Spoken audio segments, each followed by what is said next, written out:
Hi, welcome to this evening's recorded session, and we're going to go straight into what we're doing today. And because I'm not because we're not doing this live and we can't do the what's the word the breakout rooms, I'm going to set some homeworks, things for you to muse over, to jot down, write down, and we can share it all the following week.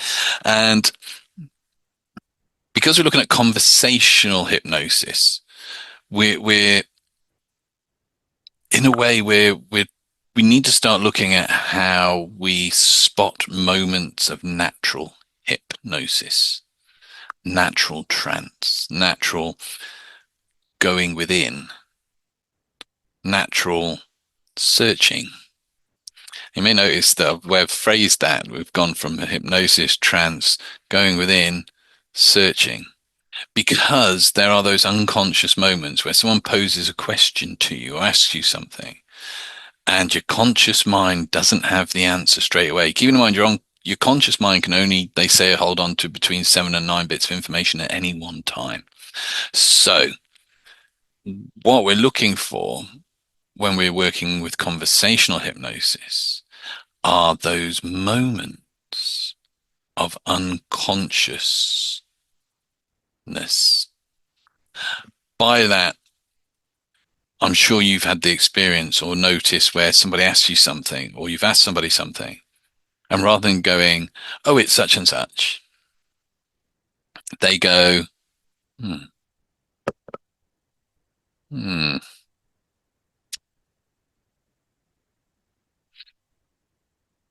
ah, yeah. So, in fact, actually, I'm pretty sure if you watch back through some of the workshops, there are moments when you'll see me doing that, where I haven't consciously got the next bit I want to say. So my unconscious mind, I'm opening up to search it. And hypnosis, we're wanting to open up to that unconscious mind, that inner self. So in a way, we're looking for those moments when we can communicate with the inner self, the unconscious mind. And these happen naturally, where people will go within. You, the more you think about this over the next week, the more you'll spot those moments where you can see people when zoning out, when they're pondering something, that kind of thing. Spot those moments, look for those moments. And the more you do that, the more you can begin to notice those moments of just natural inner searching. Yeah. Those unconscious moments. We can also provoke those with our questions. So questions that push a little bit beyond the conscious reasons of doing something to having to search for an answer. So if I use the example of someone smoking, um, if you say, oh, why'd you smoke? You probably just get oh, I just enjoy it. It's a habit. That's not an unconscious moment. That response comes pretty quickly, pretty easily.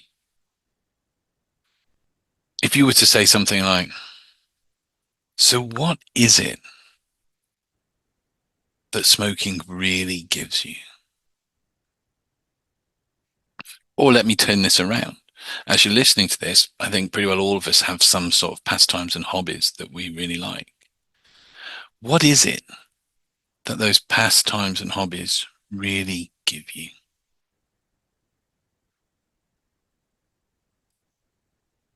And I'm imagining that you're not instantly getting an answer, that you're having to search a little bit. And that's the kind of question we want, those questions that get people to pause and search and think. Because once we do that, we're very simply bypassing the conscious logical brain, which only holds on to those 7 to 9 bits of information at any one time.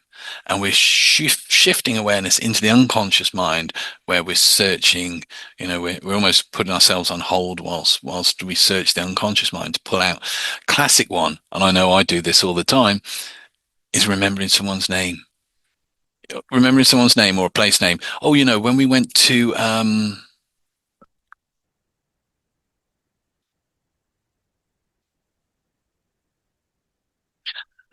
you get that kind of question, I mean. So what I want you to do is grab yourself a notepad for all this stuff and start to write down things and ideas. And for the first part of what I want you to do is to write down two or three questions that you feel, if you were to ask somebody, would provoke that deeper searching. You know, so because we're going to be focusing on relaxation, it could be something, the general thing, oh, how do you relax? Oh, well, I just like to, that's not provoking it. Something along the lines of, what is it you do when you are relaxing?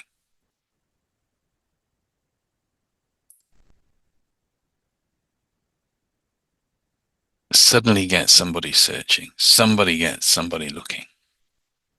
So, part one of today's lesson, re-listen to this.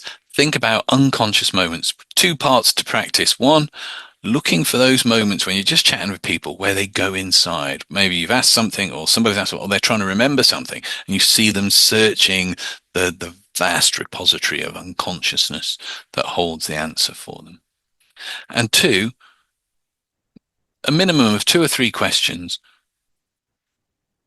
What what questions can you ask? How can you phrase questions that provoke people to go beyond just the face value answer?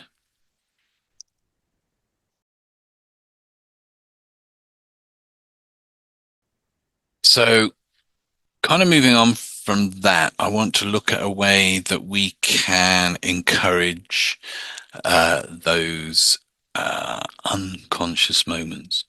And the three questions I want you to revisit, to visit, not revisit, but to visit, and spend a little time pondering on these. Part of it's part of what we've just done with what can I say that would make somebody think deeply about something? What kind of questions open up somebody's thinking? What could I not say to have somebody think more deeply about something? So what could I not say for someone to think deeply about something? And what could I do, or how could I act in order to make someone think deeply? I'm going to share with you one approach to this that involves eye contact, the use of voice, and just our personality. So we start with eye contact, and eye contact is really important. Eye contact is really important. And we may be talking generally and moving about, but if I want you to really think about this, then I may hold my eye contact just that little bit longer. I may look more intently about someone. Oh yeah, so when you're doing that, how do you feel about that? I mean, how do you really feel about that?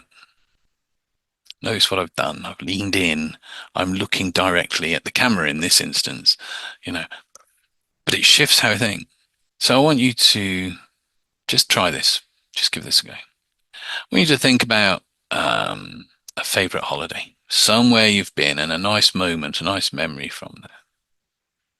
And now I want you to really be there, really step into that moment. And just notice how your thinking about it shifts.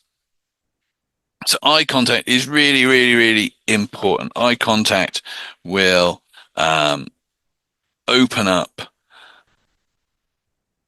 I mean, there's the stereotypical hypnotic stare. If you do that, people are just gonna think you've gone mad. I don't think I've ever. It's not. Yeah, if you do that kind of stereotypical hypnotic stare, it's not good.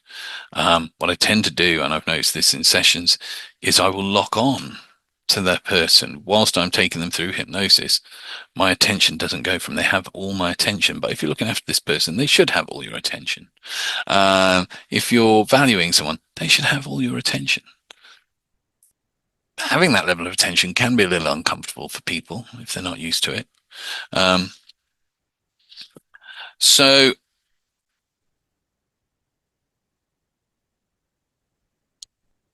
gently bringing your focus in, bring yourself into more focus through your gaze at that person, locking into their eyes,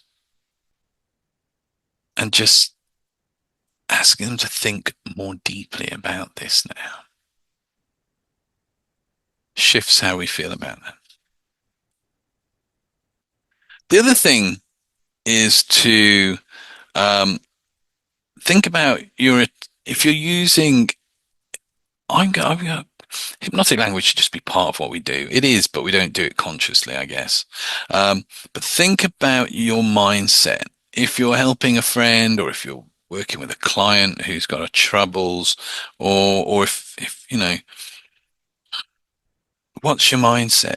If you're being a bit naughty and using hypnotic language to get yourself a bit of a reduction on a price on something that's for sale, talking someone down at the car boot, which, you can do, um, then actually your mindset is going to be different than if you're helping somebody or, listening to a friend.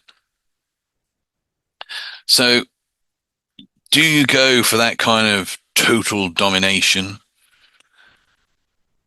a sense of control, a sense of being in charge? They're quite aggressive. A sense of knowing that this outcome will be the best outcome for you. That's a better way of looking at it. But when we're gazing on our subjects, when we're looking at our clients, when we're in talking to them, we want to be giving them our care, our attention. They want to be our full focus. We want to be sending that kind of what Cole Rogers called the uh, ah, it'll come unconditional positive regard. There you go. I had the moment. I don't know if you saw that moment. I had to go back there to get it. There will be moments like that. Keep an eye out for them. Unconditional positive regard or love, as it's easily, you know, of course, not, it's okay to love the person you're trying to help. And I don't mean kind of in a romantic way. I mean that universal caring, unconditional love. I want the best for you. That's what you want. That sums it up, actually. I could waffle on, but the best attitude to have if you're working or helping someone is I want you to achieve your best. I want what's best for you. That kind of caring. And I'm listening to you. Have that in your mind, you know. You don't want to be this kind of domineering, kind of Nosferatu kind of, oh, you're under my spell. You want to be calm, caring, nurturing, supportive. I want what's best for you. I don't know what's best for you. And the moment I decide I do, I'm not doing you a service. But I want what's best for you. However, a little bit Nosferatu if you're working on getting a bit of a discount on something you're buying might work a little bit better. So we want the correct attitude. Whenever we're working with hypnosis, whenever we're trying to help people, that attitude is care, focus, attention, connection, and a pleasant hypnotic experience. That could just be it, that they feel they've had a conversation with you where they walk away and feel good. And we can look at voice a little bit. I know I've talked about voice earlier on. We don't we don't want to be doing the you are going into hypnosis now type vocally lines, because let's face it, if we did that in and amongst when we're working with clients or talking to people, oh, hi Dave, how you doing? Yeah, yeah, very good. And how are you feeling? Where is that? Dave's gonna think you're on drugs. Um, so speak normally. Speak normally. The unconscious mind does something where it does tweak what you're saying slightly anyway, but you need to be the observer of that, not the controller of it. So the best hypnotic voice is your hypnotic voice. Even better, match it to the person that is speaking, because if you've got somebody who's speaking like this and they're very quick and they're quite talking, and I was doing this the other day and that the other day, and when it is like you do this, you get someone speaking like that, they're thinking like that. They're thinking like that. And if you start engaging with them going, so you've had a good day, they're going to get annoyed with you so quickly. So if somebody is quite fast spoken, so you've had a good day. How is it when you relax now? If someone speaks slower, there's no point talking to them fast. They're not going to keep up. So if somebody's like, yeah, it's been it's been a good day. You start saying, "I've had a good day. How's that feel? What's it?" You go, "Whoa, rabbit in headlights." You don't want that. So pay attention to how someone is speaking. Mirror it. Yeah, we talk about mirroring body language, but actually a really powerful thing is to mirror how someone speaks because that's usually how they think as well. And it's the mind you're communicating to. It can help in hypnosis and conversational hypnosis when you're slipping into that hypnotist part to actually imagine that you're speaking to the inner self and imagine that it's just behind them or just to one side of them. And every time you direct your attention and you're speaking to the unconscious mind, then you maybe look to that part as you're relaxing and, talk to them as they're there 1 minute, but then you're talking as you continue to relax and it sets up we've done anchors, but it sets up a visual anchor of like when they're talking to my inner self, they're talking here. When they're not, they're talking here. So the best voice is your voice. Don't try and sound cosmic, mystical, or any sort of nonsense like that. You can hear, if you want to know what I mean, go on YouTube and put in guided meditation goddess or spiritual or new age, and you'll have loads of people telling you to just relax like that. And it's annoying. I hope for themselves they don't really speak like that. Um, be you, speak you, just be you. You are the most powerful tool that you bring to this. Um, yes, you can pause to accent certain things or to highlight certain things, maybe extend a pause here and there, but you do it within the pace and the timbre of the person you're mirroring. So if somebody's quite fast talking and you want to get over a point, you go, well, you could do that, could you not? And as you're doing that, you pause, but you pause in the pace of the thing. So you could do that, could you not? It's just going to seem odd. It's just going to seem odd. Whereas somebody that speaks slow, so I, I guess you could do that, could you not? For them, a slower pause would work. So focus on those things. Now, there's a few points I want to ask you to just review, to have a think about. What is a UA, an unconscious moment? When do those unconscious moments occur? When does that going inside occur? List as many times and ways that you can imagine and picture people doing that you maybe have observed, and you will have observed this lots.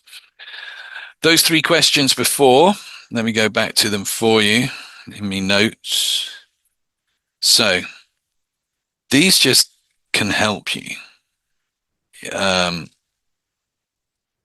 Just when you want to create an unconscious moment, just kind of, what could I say? In fact, actually, I'm going to increase, can't speak today, add this to the exercises, the practice of that we did on the last video. So I want you to think of what could I say that makes somebody think deeply about them something? What can I not say? Because sometimes missing something out, you know. So someone goes, "Oh, I'm feeling a bit down today." You could go, "Oh, so you're feeling a bit down," or you can just go, "Oh, so you're feeling," and then pause and let them fill the gap, because what you don't say will get them to explore that even more, and you can begin to get the idea of this now. What could you do? How can you act to get that person to think more deeply? And that's where those qualities that we just explored come in.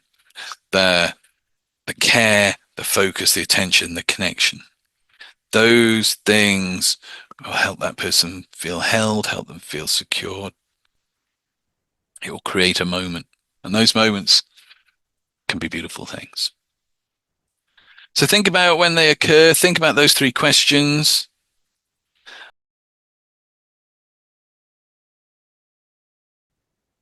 And so we're going to look at, and I'm being quite, I say this, I feel I'm being quite concise. I know how it is when I do this stuff is I think I'm being concise and it turns out I've talked for like 10 hours.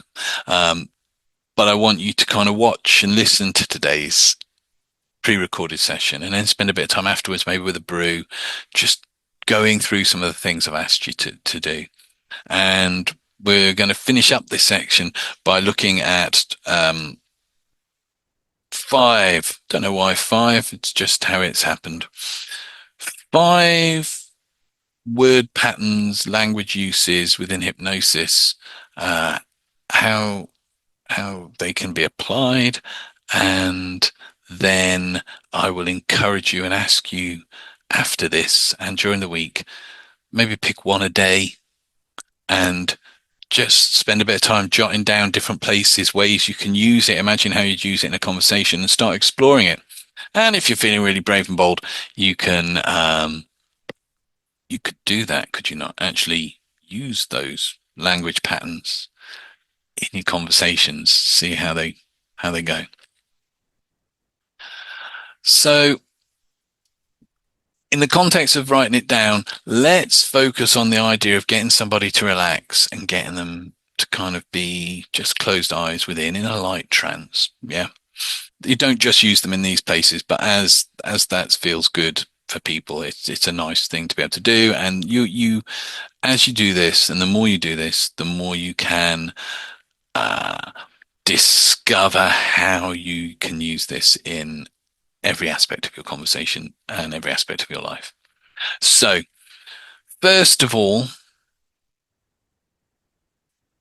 we're going to go with, and I'll probably expand and waffle on these. I've got a few little cue cards down here just to keep me going. Um, so, the first thing we're going to look at is a really wonderful and clever language pattern, and it creates a feeling by having the person search for the feeling. So, there's a wonderful presupposition involved in this. Um, I'm going to say that again. We create a feeling by having the subject, the person we're talking to, search for a feeling. It has, as I said, a presupposition built into it that the person is feeling that feeling and they just need to discover where it is. So what might that look like?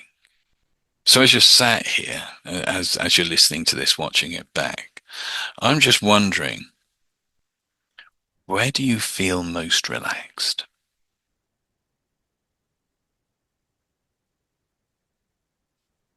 Where do you feel most relaxed now? Just notice that, where you feel most relaxed. And as you're feeling most relaxed, where do you feel most happy? Where is that you feel happy now? Where do you feel most happy?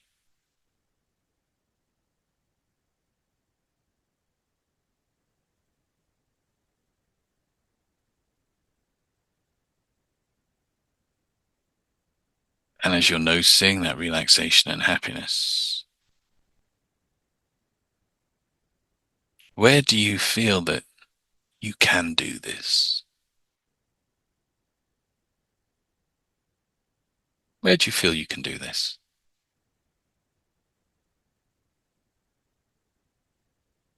That's it. And you'll notice after the last first part of this, talking about those unconscious moments, how that questioning gets you instantly to go inside. You've got to look inside. You've got to look for that presupposed feeling and to presuppose it, and to think about that means you have to generate the idea that it already is there. And if you generate the idea and the thought that it is there, then you find it. So, first language pattern, and quite a wonderful one. Where do you feel? You could say, where do you know? Where within you do you know that? But where do you feel? After this, or if you want to pause now, write down half a dozen or write it down at the top of a page. And over the next week, just keep adding different sentences that you can use this in, different situations you can use it in. Come up with as many as you can. So, where do you feel? Let's move on. I think I can't remember without checking, and I've started recording, so I should just go with it because I'm sure there'll be more relevance here anyway. The word only. The word only. It's a really interesting word. It seems when we use the word only, like we're asking someone to do that, we're asking so little of a person. You know, it's not a big thing I'm asking you. I'm asking you such a little, just a little, only this thing. And therefore, there's nothing to resist against. There's no point fighting this because I'm only asking you to do this. Only is a wonderful, wonderful door to somebody's unconscious mind. So, I mean, after all, I only want you to go even deeper.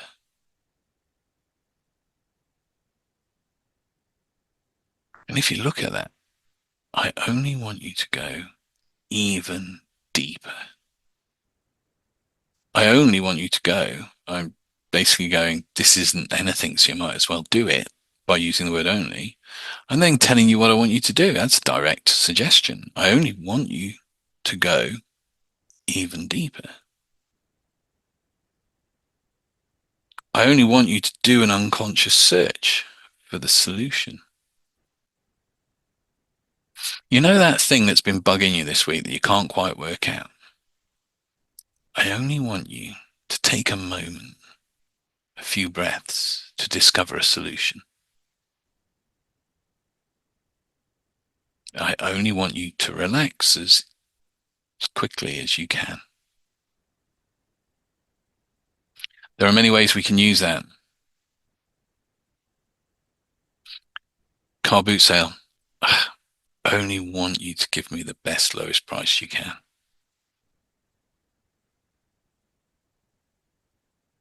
This, how much is it? I only want the best price. As giving me the best price is that easy? Think about how you can use the word only, jot down lots of ideas, and again, play with this. Have fun with language. Language is great fun, especially when you're using it with this conscious level of influence for people. It's a fascinating thing to play and experiment with, and think with all these, how can I use these to help family and friends and different people feel good? That's what we're on a mission to make the world feel good at the end of the day, to make the world a better place, to be a force for good in the world. So how then, as you're learning this, do you use the language to make people that you interact with on a daily basis feel better about themselves? Because if each of us was doing that within our own little pocket of people, say 8 people, then there's 8 people that start feeling better about themselves. And because those 8 people are feeling better about themselves, that rubs off on another, say, 8 people around those 8 people. So suddenly you've got what, 64 possible people feeling probably. I don't know if the maths is right on that. I'm pretending like it does. And I only want you to look that up. Never look that up. So yeah. So how do I use this? How do I use this in my work? How do I use this when I'm with friends? We're not always talking about talking people into relaxation and hypnosis, but if we take just the last two, so we've got, where do you feel? So you got a friend and they're talking to you and they're um, struggling with work. So you're having a nap and you go, oh, blah, blah, blah, I'm struggling a bit with work. So, where Where do you feel the possibility that this can get better? Keeping in mind what we've said before about how some people feel, some people are more see, like visual, some people are more auditory. So where do you feel, where do you feel that this can get better? A bit of a suggestion in there. And where, or where, how do you see this getting better? When do you see this getting better? You're presupposing it's going to. When do you think you'll hear about it improving? So always, tweak the language a bit, but, you know, again, somebody struggling with work, well, I only want you to begin to feel better about this as you think about it now. You wouldn't sit any more than that. You drop it into a sentence. If you're talking about it and somebody kind of go, "Oh, well, how's it look? How's it look when it's better?" So I'm presupposing it's going to be better. How's it look when it's better? I only want you to notice how much better it can be. Look for those unconscious moments. Drop those lines in those moments. You're direct superhighway to the unconscious mind. Moving forwards. This is a pattern that's really easy to use. See what I did there? It's really easy to use, and the power lies in just the simple repetition of it. It makes it very easy to learn. The more you do X, the more Y. The more you think about this, the easier it'll get. The more you start to become aware of how you use your language, the more you can use your language more effectively. The more you use your language more effectively, the more you can be a force for good within your world. That's it. The more you do X, the more Y. So the more you search for that old pain, the further away it floats. And the more you learn to feel good again, the more enjoyable your life will become. So we link this, we piggyback Moore's. So if we go back to that friend struggling with job, and maybe you've done, yeah, it's really, you're struggling with that at the moment, aren't you? But with work and that. But where do you feel it's starting to get better? So they're presupposing. Well, yeah, I suppose. Yeah, no, there are aspects. You go, okay, well, I only want you to think about those aspects more. And the more you think about, I guess, those few good aspects, the more you can begin to discover the better parts of what you're doing, and the more you can realize how that contributes, and the more you can realize the freedom and blah blah blah that job gives you, or the money that gives you, or the more you can appreciate or find gratitude for, and the more you can appreciate and the learning you're getting from this, and the more you appreciate the learning you're getting from this, the more you can feel much better about this, and the more you feel much better about this, the more willing you are to actually enjoy it and take on board even more than you ever realized you can, and the more you take on, the more effective you're going to be when you're using these language patterns, are you not? So the more X, the more Y. Cause and effect. Wonderful, wonderful. This pattern is great, and it links things that have nothing necessarily to do with each other to create the effect that you want. And the interesting thing is it doesn't even have to make sense, but it'll still work. So as you sit there listening to me, you can sink into trance. And with every breath you take, you can find even more comfortable levels of trance. Now,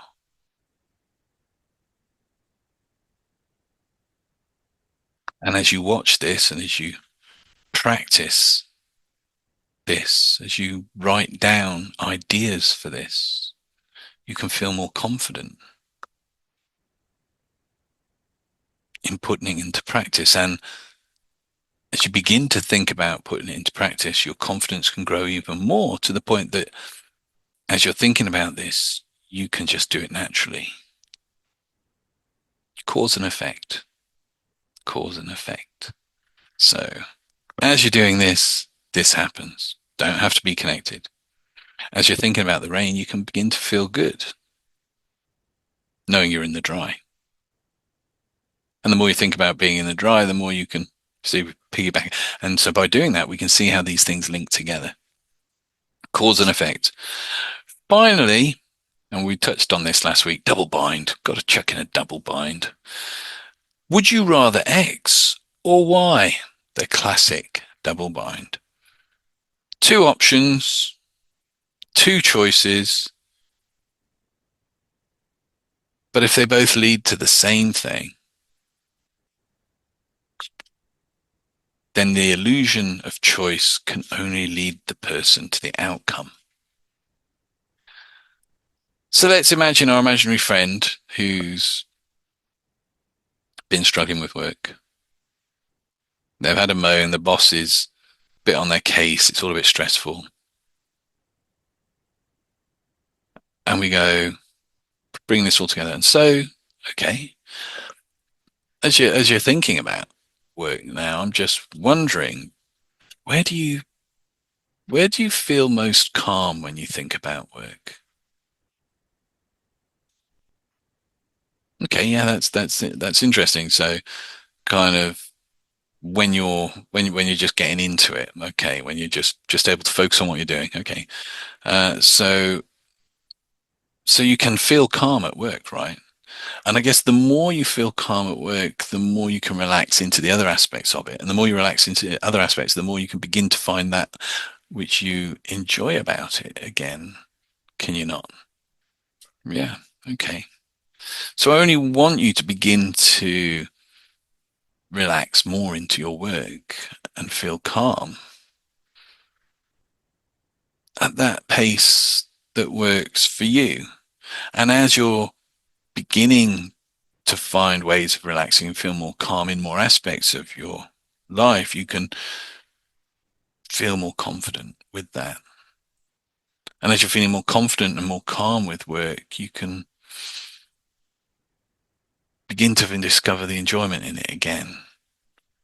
And I'm just wondering, would you like to be feeling more calm and relaxed, enjoying work again like tomorrow? Or are you going to put it off and start feeling more calm and relaxed and enjoying work again until next week? I mean, which of those are you going to choose? So what I want you to do is I want you to explore, write down as many different questions and variations of how you may use these language patterns in the work you are doing. At work, at home, with friends, any groups you're involved with, even when you're writing, chatting with people online and stuff. You can use this stuff everywhere. And then I want you to have a go at stringing it together in some made up scenarios. And then keep in mind, there are no rights and wrongs with this. As you're doing this, you're learning. And as you're learning, there can be no rights and wrongs. There's only more lessons. The more lessons you discover, the more you can become confident with this. And I only want you to become confident with this in the time it takes for you to notice, where is it that you feel that confidence within you? See what we did. Anyway, that's today's lesson. Play it back, listen to the bits and pieces, write out those different language patterns. And then when you've done that, like I say, pick one a day and just explore one a day.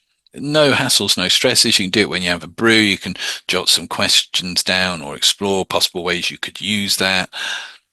Be bold, be brave. I wonder where you feel that urge to have a go at this in your everyday. And I only want you to do that as soon as you can. And as soon as you can do that, you can feel more confident with it. And the more confident with it, the more you can learn and grow using it. So take the language patterns, make them your own. Not all of them. Some of them, there's, as you've seen, Sally's got the language pattern Bible, and there's stuff in there I would never use. It just doesn't sit right for me and how I would speak. So explore it, play around with it. Some of these you'll find really effective for you. Some take longer. Don't give up on a language pattern. Just because you may not be able to find a use for it today doesn't mean that tomorrow you won't. Yeah. So go back for what we've done today, answer questions, do the different exercises, and I will see you for our next live on the 12th. Have a good one. Take care. Bye bye.